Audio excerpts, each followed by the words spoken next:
तांत्रिक बिघाडामुळे मध्य रेल्वेची रखडपट्टी। मुंबईकडे जाणाऱ्या आणि येणाऱ्या लोकल 20 ते 25 मिनिटे उशिराने। बिघाड दुरुस्त, मात्र वेळापत्रकावरती परिणाम। प्रवाशांना मोठा फटका। बारामतीमधल्या पराभवानंतर सुनेत्रा पवार यांची संसदेमध्ये बॅकडोर एंट्री। राज्यसभेसाठी शिक्कामोर्तब, आज अर्ज भरणार। सरकारच्या वतीने शंभूराज देसाई या आज मनोज जरांगेंना भेटणार। जरांगेंच्या मागण्यांवरती चर्चा करणार। उपोषण मागे घेण्यासाठी शंभूराजेंच्या शिष्टाईला यश येणार का याकडे लक्ष।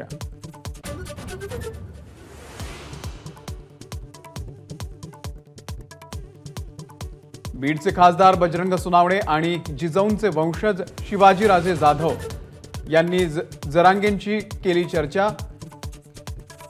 सरकारने उपोषणाची तात्काळ दखल घ्यावी, बजरंग सोनावणे यांची राज्यपालांना पत्राद्वारे विनंती।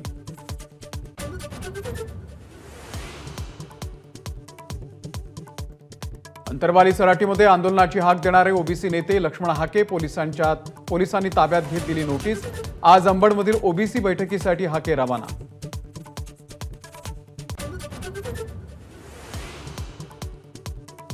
विधानसभा निवडणुकीच्या पार्श्वभूमीवरती मनसे ऍक्शन मोडवर। आज राज ठाकरेंनी बोलावली बैठक। शपथविधी सोहळ्याच्या आमंत्रणावरून नाराजीचा सूर उमटण्याची शक्यता।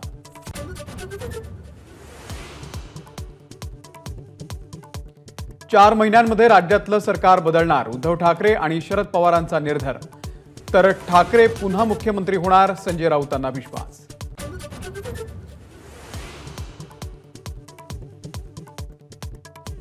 पराभवानं खचून जात आत्महत्या करू नका। 3 कार्यकर्त्यांच्या आत्महत्यानंतर पंकजा मुंडेंचे हात जोडून आवाहन।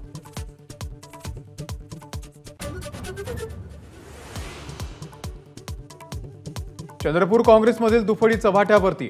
नवनिर्वाचित खासदार प्रतिभा धानोरकर यांची विरोधी पक्षनेत्यांवरती नाव न घेता टीका। आपल्याला तिकीट मिळू नये म्हणून आमदार सुभाष धोटे यांनी पैशांचा आमिष दाखवल्याचा आरोप।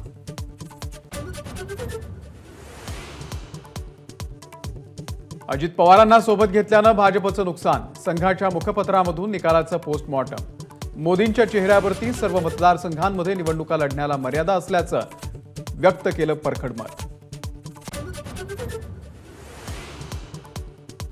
नीट परीक्षेमधील अनियमिततेसंदर्भामध्ये आज सुप्रीम कोर्टात सुनावणी। परीक्षा होणार का याचीही उत्सुकता।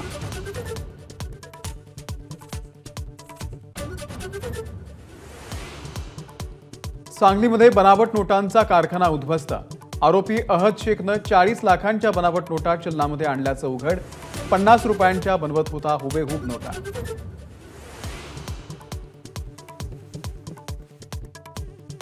तिसऱ्यांदा पदभार स्वीकारल्यानंतर पंतप्रधान नरेंद्र मोदींचा आज पहिला परदेश दौरा। G7 शिखर परिषदेसाठी पंतप्रधान नरेंद्र मोदी इटलीच्या दौऱ्यावर। आषाढी वारीसाठी संत गजानन महाराजांची पालखी आज शेगावमधून पंढरपूरकडे प्रस्थान। 15 जुलैला पालखी पोहोचणार पंढरपूरला।